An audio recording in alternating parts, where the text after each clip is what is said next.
ಎಲ್ಲ ಆತ್ಮಜ್ಯೋತಿಗಳಿಗೆ ನನ್ನ ಸಾಷ್ಟಾಂಗ ಪ್ರಣಾಮಗಳು. ಇಂದಿನ ಗುರುಗೀತಾ ಚಿಂತನೆಗೆ ತಮ್ಮೆಲ್ಲರಿಗೂ ಸ್ವಾಗತ. ಹೌದು, ಗುರುಗೀತಾ ಚಿಂತನೆಯ ಕಾರ್ಯಕ್ರಮಕ್ಕೆ ತಮ್ಮೆಲ್ಲರಿಗೂ ಸ್ವಾಗತ. ಗುರುಗೀತಾ ಶ್ಲೋಕ 17, 18, 19 ಈ 3 ಶ್ಲೋಕದ ಬಗ್ಗೆ 21, 17, 18, 19, 20 ಈ 4 ಶ್ಲೋಕಗಳನ್ನ ಚಿಂತನೆ ಮಾಡೋಣ. ಶ್ಲೋಕ 17.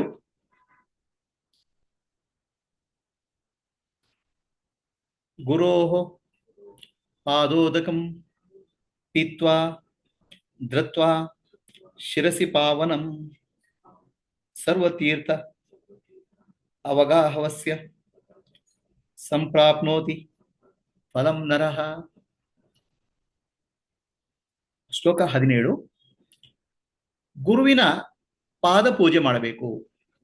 ಗುರುವಿನ ಪಾದ ಪೂಜೆ ಮಾಡಿ ಆ ಗುರುವಿನ ಪಾದೋದಕವನ್ನ ಕುಡಿಬೇಕು, ತಲೆ ಮೇಲೆ ಪ್ರೋಕ್ಷಣೆ ಮಾಡಬೇಕು. ಇದನ್ನು ಮಾಡಿದರೆ ಎಲ್ಲ ತೀರ್ಥಕ್ಷೇತ್ರಗಳಿಗೆ ಹೋದ ಫಲ ಬರ್ತದೆ. ಎಲ್ಲ ತೀರ್ಥಕ್ಷೇತ್ರಗಳಿಗೆ ಹೋದ ಪುಣ್ಯ ಫಲ ಗುರುವಿನ ಪಾದೋದಕ ಸೇವನೆ ಮತ್ತು ಪ್ರೋಕ್ಷಣೆಯಿಂದ ಬರ್ತದೆ ಅಂತ. ಇದು ಗುರು ಪಾದ ಪೂಜೆ ಮಾಡಿದ ಮೇಲೆ ಮಾಡುವ ಕ್ರಮ. ಒಂದು ದೃಷ್ಟಿಯಿಂದ ನೋಡಿದಾಗ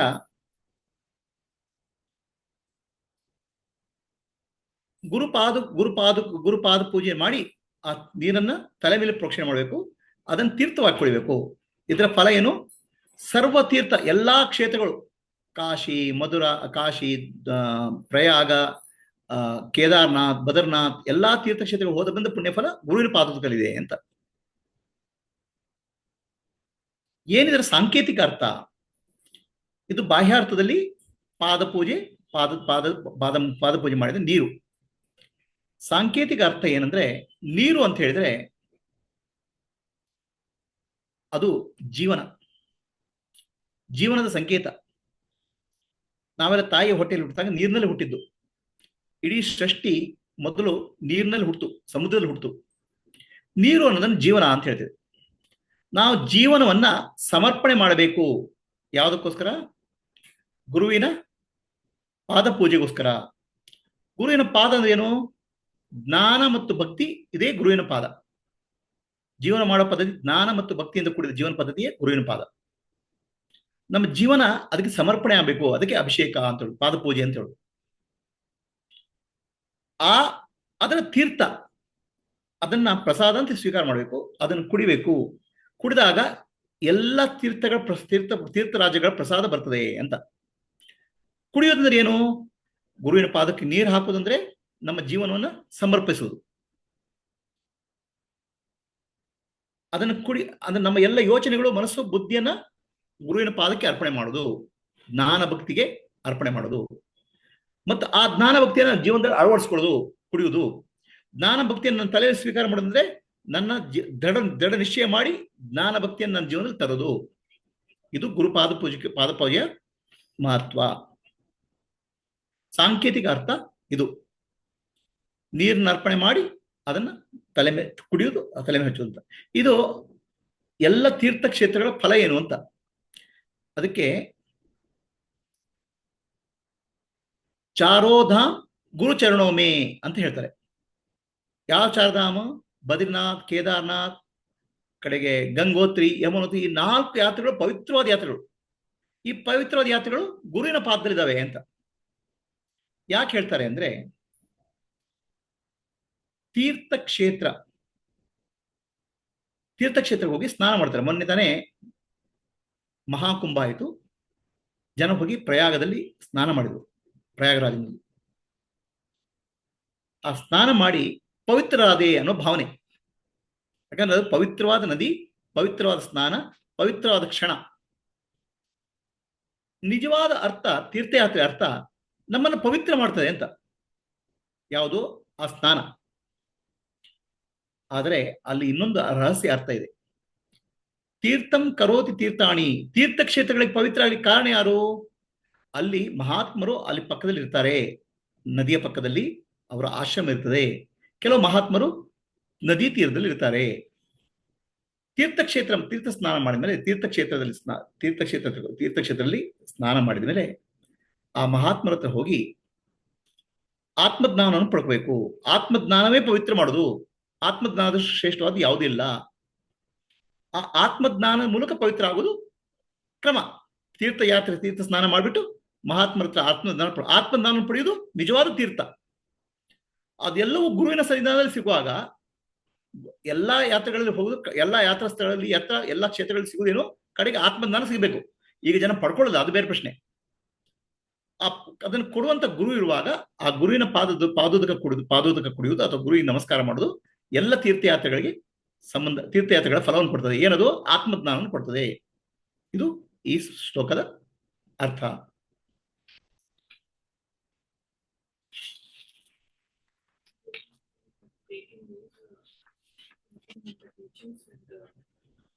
ಜ್ಞಾನದಲ್ಲಿ ದೃಢವಾಗಿರ್ಬೇಕು. ಕುಡಿಯುವುದಂದ್ರೆ ನಾವು ಭಕ್ತಿ ಮತ್ತು ಜ್ಞಾನದ ಪಾಠವನ್ನ ನಮ್ಮಲ್ಲಿ ಒಳಗಿಳಿಬೇಕದು. ಕಡೆಗೆ ತಲೆ ಮೇಲೆ ಪ್ರೋಕ್ಷಣೆ ಮಾಡೋದಂದ್ರೆ ದೃಢವಾಗಿ ನಿಲ್ಲಬೇಕು. ಎಲ್ಲಾ ಯೋಚನೆಗಳು ಬಂದಾಗಲೂ ತಲೆ ಅಂದ್ರೆ ತಲೆಯಲ್ಲಿ ಯೋಚನೆ ಬರ್ತಾ ಇರ್ತವೆ. ಆ ಯೋಚನೆ ಮಧ್ಯ ಆ ಜ್ಞಾನ ಮತ್ತು ಭಕ್ತಿಯನ್ನು ಗಟ್ಟಿಯಾಗಿ ಹಿಡ್ಕೋಬೇಕು. ಅದೇ ತೀರ್ಥ ಭಕ್ಷಣೆ ತಲೆ ಮೇಲೆ. ಯಾಕಂದ್ರೆ ಮನಸ್ಸು ಒಂಥರ ಹುಚ್ಚು, ಎಲ್ಲಾ ರೀತಿ ವಿಚಾರಗಳು ಬರ್ತವೆ. ಕಡೆಗೆ ನಾವು ಯಾವ್ದನ್ನ ಹಿಡ್ಕೊಳ್ತೀವಿ ಅಲ್ಲಿ ನಮ್ಮ ಮನಸ್ಸು ಗಟ್ಟಿಯಾಗಿ ನಿಲ್ತದೆ. ಶೋಷಣಂ ಪಾಪ ಸಂಕಶ್ಚ ದೀಪನಂ ಜ್ಞಾನ ತೇಜಸಃ ಗುರೋಃ ಪಾದೋದಕಂ ದೇವಿ ಸಂಸಾರಾರ್ಣವ ತಾರಕಂ. ಶೋಷಣಂ ಪಾಪ ಸಂಕಸ್ಯ.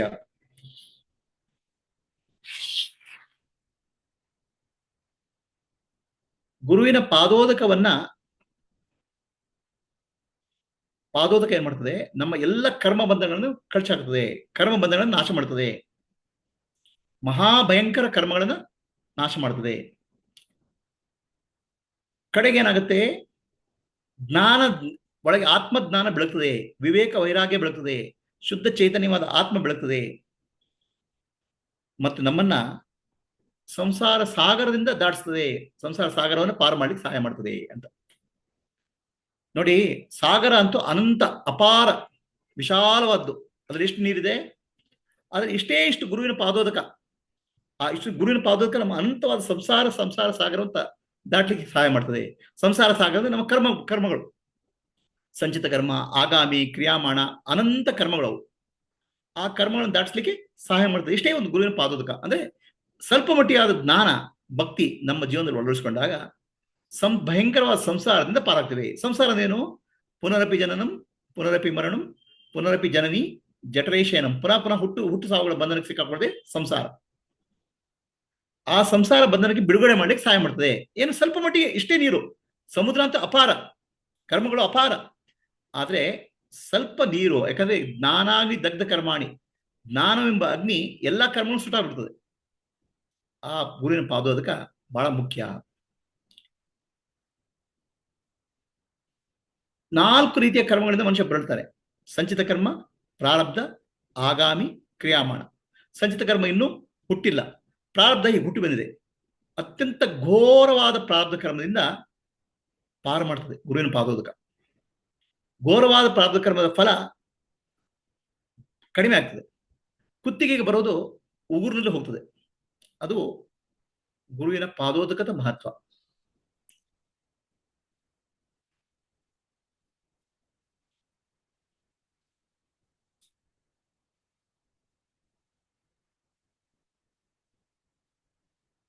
ಮತ್ತೇನ್ ಮಾಡ್ತದೆ ಅದು?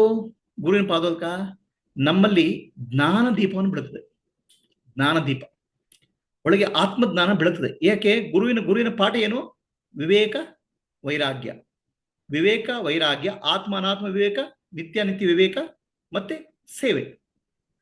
ಏನ್ ಮಾಡ್ತದೆ? ನಮ್ಮಲ್ಲಿ ಜ್ಞಾನ ದೀಪವನ್ನು ಬೆಳಗ್ತದೆ. ಒಳಗೆ ಜ್ಞಾನ ದೀಪವನ್ನು ಬೆಳಗಿದಾಗ ನಿಜವಾದ ದೀಪ ಬೆಳಗ್ತದೆ. ಯಾವ ದೀಪ ಅದು? ಆತ್ಮಜ್ಯೋತಿಯ ದೀಪ ಬೆಳಗ್ತದೆ. ಇದೇ ನಮ್ಗೆ ಮುಕ್ತಿಗೆ ಸಾಧನ. ಇದು ಗುರುವಿನ ಪಾದೋದಕದ ಮಹತ್ವ ಅನ್ನೋದನ್ನ ಶಿವ ಅವರು ಪಾರ್ವತಿ ಹೇಳ್ತಿದ್ದಾರೆ.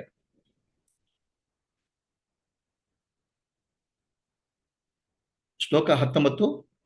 ಅವಿದ್ಯಾ ಮೂಲನಾಶಾಯ ಜನ್ಮಕರ್ಮ ನಿವೃತ್ತಯೇ ಜ್ಞಾನ ವೈರಾಗ್ಯ ಸಿದ್ಧ್ಯರ್ಥಂ ಗುರೋ ಪಾದೋದಕಂ ಪಿಬೇತ್. ಅವಿದ್ಯೆಯ ಮೂಲ ಮಾಯೆಯ ಪರಿಣಾಮ ಏನು? ಮಾಯೆಯಿಂದ ಏನಾಗುತ್ತೆ? ಅವಿದ್ಯೆ ಮೂಡಿ ಬರ್ತದೆ ನಮ್ಮಲ್ಲಿ. ಮಾಯೆಯ 2 ಶಕ್ತಿಗಳಿದ್ದಾವೆ, ಆವರಣ, ವಿಕ್ಷೇಪ. ಈ ಆವರಣ ವಿಕ್ಷೇಪಗಳು ಅವಿದ್ಯೆಯಾಗಿ ನಮ್ಮನ್ನು ಕಾಡುತ್ತವೆ. ಇಂಡಿವಿಜುವಲ್ ಅವಿದ್ಯೆ ಅಂತ ಹೇಳೋದು, ಯೂನಿವರ್ಸಲ್ ಅಲ್ಲಿ ಮಾಯೆ ಅಂತ ಹೇಳೋದು. ಅದ್ರ ಮೂಲ ಏನು? ಆವರಣದ ನಾನು ಯಾರನ್ನು ಮರ್ತೋಗ್ಬಿಡ್ತದೆ. ಕಡೆಗೆ ವಿಕ್ಷೇಪ ಅಂದ್ರೆ ಪ್ರಪಂಚ ಎಲ್ಲ ಕಾಣ್ತದೆ, ಈ ದೇಹ ನಾನು, ಮನಸ್ಸು ನಾನು ಅಂತ ಭ್ರಮೆಯಲ್ಲಿ ಸಿಕ್ಕಾಕೊಳ್ತೇನೆ. ಆವರಣ, ವಿಕ್ಷೇಪ, ಇದು ಮಾಯೆಯ ಫಲ. ಜನ್ಮ ಕರ್ಮ ನಿವರ್ತಯೇ, ಹುಟ್ಟಿದ ಎಲ್ಲ ಕರ್ಮಗಳಿಂದ ಬಂಧನ ಕಳ್ಸ್ಕೋಬೇಕು. ಜನ್ಮಕರ್ಮ ಯಾವುದು? ಪ್ರಾರಬ್ಧ ಕರ್ಮ. ಜನ್ಮಕರ್ಮ ಅಂದ್ರೆ ನಾವು ಹುಟ್ಟುವಾಗ ಬಂದ ಕರ್ಮಗಳಿಗೆ ಪ್ರಾರಬ್ಧ ಕರ್ಮ ಅಂತ ಹೇಳುದು. ಆ ಪ್ರಾರಬ್ಧ ಕರ್ಮದಿಂದ ಬಿಡುಗಡೆ ಆಗಬೇಕು. ಪ್ರಾರಬ್ಧ ಕರ್ಮದ ಫಲ ಕಡಿಮೆ ಆಗಬೇಕು. ಪ್ರಾರಬ್ಧ ಕರ್ಮನ ಮತ್ತೆ ಆಗಾಮಿ ಮತ್ತು ಕ್ರಿಯಾಮಾಣ ಕರ್ಮಗಳು ಕಳ್ಚೋಗ್ಬೇಕು. ಅದು ಜನ್ಮಕರ್ಮ ನಿಬದ್ಧಯೇ. ಸಂಚಿತ ಕರ್ಮ ನಾಶ ಆಗಬೇಕು. ಇದಕ್ಕೇನ್ ಮಾಡ್ಬೇಕು? ಜ್ಞಾನ ವೈರಾಗ್ಯ ಬೇಕು. ಒಬ್ಬನಿಗೆ ಜ್ಞಾನ ಮತ್ತು ವೈರಾಗ್ಯ ಬೇಕು. ಜ್ಞಾನ ವೈರಾಗ್ಯ ಹೇಗೆ ಬರೋದು? ಗುರುವಿನ ಪಾಠದಿಂದ. ಗುರುವಿನ ಪಾಠ ಏನು? ಆತ್ಮ ಅನಾತ್ಮ ವಿವೇಕ, ನಿತ್ಯ ಅನಿತ್ಯ ವಿವೇಕ, ಇದು ಪಾಠ. ಗುರು ಹೇಳ್ಕೊಡ್ದೇನು? ಆತ್ಮ ಅನಾತ್ಮ ವಿವೇಕ. ಆತ್ಮ ಅಂದ್ರೇನು? ಅನಾತ್ಮ ಅಂದ್ರೇನು? ನಿತ್ಯ ಅಂದ್ರೇನು? ಅನಿತ್ಯ ಎಂದ್ರು. ಇದನ್ನ ಎಳ್ ತಿಳ್ಕೊಂಡಾಗ ವೈರಾಗ್ಯ ಮೂಡಿ ಬರ್ತದೆ. ನಾನೆಂಬುದು ನಾನಲ್ಲ, ಈ ದೇಹ ಮನಬುದ್ಧಿ ನಾನಲ್ಲ, ಸಚಿದಾನಂದಾತ್ಮ ಶಿವ ನಾನೇ, ಶಿವೋಹಂ ಶಿವೋಹಂ ಶಿವೋಹಂ. ದೇಹ ಮನಸ್ಸು ಬುದ್ಧಿ ಇದು ಅನಾತ್ಮ, ಇದು ನಾನಲ್ಲ. ಇದನ್ನ ನೋಡ್ತಾರೆ ಸಾಕ್ಷಿ ನಾನು. ಈ ಜ್ಞಾನ ಮೂಡಿ ಬರ್ತದೆ. ಈ ಸಾಕ್ಷಿ ನಾನು ಜ್ಞಾನ ಮೂಡಿ ಬಂದಾಗ ಅವನು ಮುಕ್ತನಾಗ್ತಾನೆ. ಇದಕ್ಕೋಸ್ಕರ ಗುರುಪಾದೋದಕವನ್ನು ಕುಡಿಬೇಕು ಅನ್ನೋದು. ಅವಿದ್ಯಾ ಮೂಲ ನಾಶ ಆಗಬೇಕು. ಅವಿದ್ಯಾ ಮೂಲ ಯಾವುದು? ಆವರಣ. ನಾನು ಯಾರಂತ ಮರ್ತೋಗ್ಬಿಟ್ಟಿದೆ. ಗುರುವಿನ ಪಾಠದ ಮೂಲಕ ದೇಹ ನಾನಲ್ಲ, ಮನಸ್ಸು ನಾನಲ್ಲ, ಬುದ್ಧಿ ನಾನಲ್ಲ, ಶುದ್ಧ ಚೈತನ್ಯ ನಾನು, ಸಚ್ಚಿದಾನಂದ ಸ್ವರೂಪಿ ನಾನು ಅನ್ನುವ ಜ್ಞಾನ ಬರ್ತದೆ.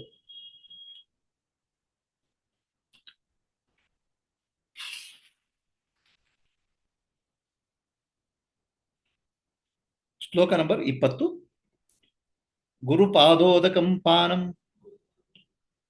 ಗುರೋರುಚ್ಚಿಷ್ಟ ಭೋಜನಂ ಗುರುಮೂರ್ತೆ ಸದಾ ಧ್ಯಾನಂ ಗುರುಸ್ತೋತ್ರಂ ಪರೋಜಪಃ. ಗುರುಪಾದೋದಕಂ, ಗುರುವಿನ ಪಾದೋದಕವನ್ನು ಕುಡಿಬೇಕು. ಅದಕ್ಕೆ ಗುರು ಪಾದೋದಕ ಕುಡಿಯೋದಂದ್ರೆ ಅರ್ಥ ಹೇಳಿದೆ ನಾನು. ಜ್ಞಾನ ಭಕ್ತಿಯನ್ನ ನಮ್ಮ ಜೀವನದಲ್ಲಿ ಅಳವಡಿಸ್ಕೋಬೇಕು. ಗುರು ಉಚ್ಚಿಷ್ಟ ಭೋಜನಂ, ಸಾಮಾನ್ಯ ಒಂದು ಗುರು ಉಚ್ಚಿಷ್ಟ ಭೋಜನ ಅಂದ್ರೆ ಗುರು ಬಿಟ್ಟು ಊಟ ಮಾಡಿ ಬಿಟ್ಟದನ್ನು ತಿನ್ನಬೇಕು ಅಂತ. ಸಾಮಾನ್ಯ ಏನ್ ಕ್ರಮ ಅಂದ್ರೆ, ಮನೆಗೆ ಬಂದಾಗ ಗುರುಗಳಿಗೆ ಬಡಿಸ್ತಾರೆ ಅನ್ನ, ಊಟ. ಕಡೆ ಗುರುಗಳು ಎದ್ದೋದ್ಮೇಲೆ ಅದೇ ಎಲೆಯಲ್ಲಿ ಊಟ ಮಾಡ್ತಾರೆ. ಅದನ್ನ ಪ್ರಸಾದ ಅಂತ ಸ್ವೀಕಾರ ಮಾಡ್ತಾರೆ. ಯಾರೋ ಗುರು ಊಟ ಮಾಡಿ ಬಿಟ್ಟದ್ದನ್ನ. ಅದಕ್ಕೆ ಗುರು ಉಚ್ಚಿಷ್ಟ ಭೋಜನಂ ಅಂತ ಹೇಳುದು. ಗುರುಮೂರ್ತೆ ಸದಾ ಧ್ಯಾನಂ, ಗುರುವಿನ ಬಗ್ಗೆ ಸದಾ ಧ್ಯಾನ ಮಾಡಬೇಕು. ಗುರು ಸ್ತೋತ್ರಂ ಪರೋ ಜಪಃ, ಪುನಃ ಗುರುವಿನ ಸ್ತೋತ್ರ ಮಾಡಬೇಕು ಅಂತ. ಆ ಸ್ತೋತ್ರ ಮಾಡೋದ್ರಿಂದ ಏನಾಗುತ್ತೆ? ಮನುಷ್ಯನಿಗೆ ಜನ್ಮ ಕರ್ಮಗಳ ಬಂಧ ಕಳ್ಚಿ ಹೋಗುತ್ತೆ. ಮನುಷ್ಯ ಬಂಧದಿಂದ ಬಿಡುಗಡೆ ಆಗ್ಬಿಡ್ತಾನೆ. ಗುರು ಪಾದೋದಕಂ ಪೀತ್ವ, ಗುರು ಪಾದೋದಕ ಕುಡಿದ್ರು ಅರ್ಥ ಹೇಳಿದೆ. ಗುರು ಉಚ್ಚಿಷ್ಟ ಭೋಜನ, ಗುರು ಊಟ ಮಾಡಿದಾನೆ ಬಿಟ್ಟದನ್ನ ನಾವು ತಿನ್ಬೇಕು ಅಂತ. ಅರ್ಥ ಏನು ಅಂದ್ರೆ, ಗುರು ಊಟ ಮಾಡೋದಂದ್ರೆ, ಊಟ ಅಂದ್ರೆ ಬರೀ ಆಹಾರ ಅಲ್ಲ. ಜ್ಞಾನ ಅನ್ನೋದು ಆಹಾರ. ಜ್ಞಾನ, ಆತ್ಮಜ್ಞಾನ ಅನ್ನೋದು ಆಹಾರ. ಸೊ ಆತ್ಮಜ್ಞಾನದ ಪಾಠ ಮಾಡ್ಕೋಬಹುದು, ತಿಳ್ಕೋಬಹುದು.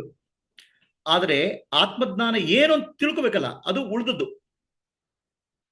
ಅಂದ್ರೆ ಜ್ಞಾನವನ್ನ ಶಬ್ದಗಳ ಮೂಲಕ ವ್ಯಕ್ತ ಮಾಡಬಹುದು, ಆದ್ರೆ ಏನು ವ್ಯಕ್ತ ಮಾಡ್ಲಿಕ್ಕೆ ಆಗಲ್ಲ, ಅದು ಉಚ್ಚಿಷ್ಟ. ಉದಾಹರಣೆಗೆ, ಚಂದ್ರನ ತೋರಿಸಿ ನನಗೆ, ನೋಡಿ ಚಂದ್ರ ಅಲ್ಲಿದ್ದಾನೆ, ಚಂದ್ರ ಅಲ್ಲಿ ಕಾಣ್ತಾನೆ, ಇದು ಬೆರಳು. ಬೆರಳು ಚಂದ್ರ ಅಲ್ಲ. ಬೆರಳು ಎಲ್ಲಿ ತೋರಿಸ್ತಾ ಇದೆ, ಅದು ಚಂದ್ರ. ಗುರುತಿಂದ ಆಹಾರ ಅಂದ್ರೆ ಅದು ಜ್ಞಾನ. ಉಚ್ಚಿಷ್ಟ ಅಂದ್ರೆ ಅದು ಏನು ತೋರಿಸ್ತಾ ಇದೆ, ಏನು ತೋರಿಸ್ತಾ, ಏನು ಏನು ಆಹಾರ ಅಲ್ಲ, ಆಹಾರದ ರೂಪದಲ್ಲಿ ಕಾಣ್ತಾ ಇಲ್ಲ, ಬಟ್ ಏನ್ ತೋರಿಸ್ತಾ ಇದೆ, ಏನ್ ಉಳಿದಿದೆ ಅದನ್ನು ಸ್ವೀಕಾರ ಮಾಡಬೇಕು. ಅಂದ್ರೆ ಆತ್ಮಜ್ಞಾನವನ್ನು ಪಡ್ಕೋಬೇಕು. ಆ ಜ್ಞಾನದ ಮೂಲಕ ಆತ್ಮಜ್ಞಾನವನ್ನು ಪಡ್ಕೋಬೇಕು. ಅದು ಉಚ್ಚಿಷ್ಟ ಅಂದ್ರೆ ಗುರು ಏನ್ ಹೇಳಿಲ್ಲ ಅದನ್ನ ಅರ್ಥ ಮಾಡ್ಕೋಬೇಕು. ಏನ್ ಹೇಳಕ್ ಆಗುದಿಲ್ಲ, ಆತ್ಮನ ಬಗ್ಗೆ ಎಲ್ಲ ಪರೋಕ್ಷವಾಗಿ ಹೇಳಿ ಸಾಧ್ಯ. ತತ್ವಮಸಿ, ಅಹಂ ಬ್ರಹ್ಮಾಸ್ಮಿ ಎಲ್ಲ ಹೇಳಕ್ ಸಾಧ್ಯ. ಆದ್ರೆ ಆತ್ಮವನ್ನ ಸ್ಪಷ್ಟವಾಗಿ ತೋರಿಸ್ಲಿಕ್ಕೆ ಆಗೋದಿಲ್ಲ. ಸ್ಪಷ್ಟವಾಗಿ ತೋರಿಸ್ಲಿಕ್ಕೆ ಆಗಂದ್ರೆ ಅದನ್ನು ಒಂದು ವಸ್ತು ಅಲ್ಲ, ಅದು ನಾನು ಅಂತ ತಿಳ್ಕೋಬೇಕು. ಹಾ, ಊಟ ಅನ್ನೋದು ಪರೋಕ್ಷ ಜ್ಞಾನ, ಅದು ಬಿಟ್ಟು ಉಳಿದದಿದೆಯಲ್ಲ ಅದು ಅಪರೋಕ್ಷ ಜ್ಞಾನ. ಅಪರೋಕ್ಷ ಜ್ಞಾನ ಪಡ್ಕೋಬೇಕು. ಇದು ನಿಜವಾದ ಸಾಂಕೇತಿಕ ಅರ್ಥ. ಜ್ಞಾನದಲ್ಲಿ ಎರಡು ವಿಧ. ಪರೋಕ್ಷ ಜ್ಞಾನ, ಪರೋಕ್ಷ ಜ್ಞಾನ ಕಿವಿಯಿಂದ ಕೇಳಬಹುದು, ಅರ್ಥ ಮಾಡ್ಕೋಬಹುದು, ಅದು ಆಹಾರ. ಅಪರೋಕ್ಷ ಜ್ಞಾನ ಕೇಳಕ್ ಆಗೋದಿಲ್ಲ, ಅದು ಬಿಟ್ಟು ಉಳಿದದ್ದು. ಅದು ನಾನು ಯಾರು ಅಂತ ತಿಳ್ಕೋಬೇಕು. ಪರೋಕ್ಷ ಜ್ಞಾನದ ಮೂಲಕ ಅಪರೋಕ್ಷ ಜ್ಞಾನ ಪಡ್ಕೋಬೇಕು. ಇದು ಉಚ್ಚಿಷ್ಟ ಭೋಜನಂ. ಗುರುಮೂರ್ತೆ ಸದಾ ಧ್ಯಾನಂ. ಸದಾಕಾಲ ಗುರುವಿನ ಧ್ಯಾನ ಮಾಡಬೇಕು. ಧ್ಯಾನ ಮಾಡೋದ್ರೆ ಏನು? ಪುನಃ ಪುನಃ ನಾವು ಏನ್ ಚಿಂತನೆ ಮಾಡ್ತೇವೆ ಅದೇ ನಾವು ಆಗ್ಬಿಡ್ತೇವೆ. ನಾವು ಯಾವ್ದ್ರ ಬಗ್ಗೆ ಚಿಂತನೆ ಮಾಡ್ತೇವೆ ಪುನಃ ಪುನಃ ಅದೇ ನಾವು ಆಗ್ಬಿಡ್ತೇವೆ. ಅದಕ್ಕೆ ಯದ್ಭಾವ ಇತಿ ತದ್ಭವತಿ ಅಂತ ಹೇಳಿದ್ರು. ಒಂದು ವಿಷಯವನ್ನು ನಾವು ಪುನಃ ಪುನಃ ಯೋಚನೆ ಮಾಡ್ತೇವೆ ಅದೇ ನಾವು ಆಗ್ಬಿಡ್ತೇವೆ. ಅದಕ್ಕೆ ಯಾವ ಒಳ್ಳೆ ವಿಷಯ ಆಲೋಚನೆ ಮಾಡಬೇಕು, ನಾವು ಕೆಟ್ಟ ವಿಷಯ ಆಲೋಚನೆ ಮಾಡಬಾರ್ದು. ಸದಾಕಾಲ ಗುರುವಿನ ವಿಷಯವನ್ನು ಆಲೋಚನೆ ಮಾಡಬೇಕು, ಸದಾಕಾಲ ಗುರುವಿನ ಚಿಂತನೆ ಮಾಡಬೇಕು. ಆಗ ಗುರುವಿನ ಗುಣಲಕ್ಷಣಗಳು ನಮ್ಮಲ್ಲಿ ಮೂಡಿ ಬರ್ತವೆ. ಸಾಲೋಕ್ಯ, ಸಾಮೀಪ್ಯ, ಸಾರೂಪ್ಯ, ಸಾಯುಜ್ಯ ರೂಪ ಎಂದು ಗುರುವಿನ ಗುರು ಭಕ್ತಿ ಪ್ರಾಪ್ತಿ ಆಗ್ತದೆ. ಮತ್ತು ಅದರ ಮೂಲಕ ಗುರುವಿನ ಜ್ಞಾನ ನಮ್ಮಲ್ಲಿ ಬರ್ತದೆ. ಸಾಲೋಕ್ಯ, ಸಾಮೀಪ್ಯ, ಸಾರೂಪ್ಯ, ಸಾಯುಜ್ಯ. ಪುನಃ ಪುನಃ ಗುರುವಿನ ರೂಪವನ್ನು ಧ್ಯಾನ ಮಾಡಬೇಕು. ಗುರುವಿನ ರೂಪದಲ್ಲಿ ಎರಡು ವಿಧ, ಸ್ವರೂಪ ಮತ್ತು ಅರೂಪ, ಅಥವಾ ಸಗುಣ ಮತ್ತು ನಿರ್ಗುಣ. ಸಗುಣ ಯಾವುದು? ಗುರುವಿನ ರೂಪ, ಮನುಷ್ಯ ರೂಪ, ಅದು ಸಗುಣ ರೂಪ. ನಿರ್ಗುಣ ಯಾವುದು? ಪರಬ್ರಹ್ಮ ರೂಪ. ಆ ಎರಡು ರೂಪಗಳನ್ನು ಚಿಂತನೆ ಮಾಡಬೇಕು, ಬರೀ ಒಂದು ರೂಪ ಅಲ್ಲ. ಸಗುಣ ರೂಪದ ಮೂಲಕ ನಿರ್ಗುಣದ ಬಗ್ಗೆ ಚಿಂತನೆ ಮಾಡಬೇಕು. ಗುರು ಸ್ತೋತ್ರಂ ಪರೋ ಜಪಃ. ಪುನಃ ಪುನಃ ಗುರುವಿನ ಸ್ತುತಿ ಮಾಡಬೇಕು. ಸ್ತುತಿ ಅಂದ್ರೆ ಗುರುಗೀತೆ, ಗುರುವಿನ ಬಗ್ಗೆ ವರ್ಣನೆ ಮಾಡಬೇಕು. ಗುರು ನಿಂದೆ ಮಾಡಬಾರದು. ಯಾಕೆ? ಈಶ್ವರ, ಗುರು ಮತ್ತು ಆತ್ಮ ಮೂರು ಒಂದೇ. ಈಶ್ವರ, ಗುರು, ಆತ್ಮೇತಿ, ಈ ಮೂರನ್ನು ನಾವು ನಿಂದೆ ಸ್ತುತಿ ಮಾಡಿದಾಗ ಏನಾಗುತ್ತೆ? ನಮ್ಮ ಚೇತನ ವಿಶಾಲ ಆಗ್ತದೆ. ಸ್ತುತಿ ಮಾಡಿದಾಗ ನಮ್ಮ ಮನಸ್ಸು ವಿಶಾಲ ಆಗ್ತದೆ. ಯಾರು ನಮ್ಗೆ ಹೊಗಳಿದ್ರೆ ಖುಷಿ ಆಗುತ್ತೆ. ಇದು ನಾವು ನಮ್ಮನ್ನು ಹೊಗಳ್ಕೊಡ್ದಲ್ಲ, ಗುರುವಿನ ಹೊಗಳಿದಾಗ. ಯಾಕಂದ್ರೆ ಗುರು ಮತ್ತು ಆತ್ಮ ಒಂದೇ ಆಗಿರೋದ್ರಿಂದ ಗುರುವಿನ ಹೊಗಳಿಕೆಯಿಂದ ನಮ್ಮೊಳಗೆ ನಮ್ಮ ಚೇತನ ವಿಶಾಲ ಆಗ್ತದೆ. ಗುರು ಆತ್ಮೆ, ಗುರು ಈಶ್ವರ ಮತ್ತು ಆತ್ಮ, ಇದು ಮೂರು ಒಂದೇ ಅನುಭವ ಬಲಿಸ್ತದೆ. ಅದಕ್ಕೋಸ್ಕರ ದಿನ ಗುರುಗೀತೆಯ ಪಾಠ ಮಾಡಬೇಕು, ಗುರುಗೀತೆಯ ಚಿಂತನೆ ಮಾಡಬೇಕು, ಗುರುವಿನ ಧ್ಯಾನ ಮಾಡಬೇಕು. ಇದು ಈ ಗುರುಗೀತೆಯ 20ನೇ ಶ್ಲೋಕ. ಮುಂದಿನ ಶ್ಲೋಕವನ್ನ ಮುಂದೆ ನೋಡೋಣ. ಇಷ್ಟೊಳಗೆ ಹೇಳಿದ್ರೆ ಯಾರಿಗೆ ಪ್ರಶ್ನೆ ಇದೆಯಾ? Any questions?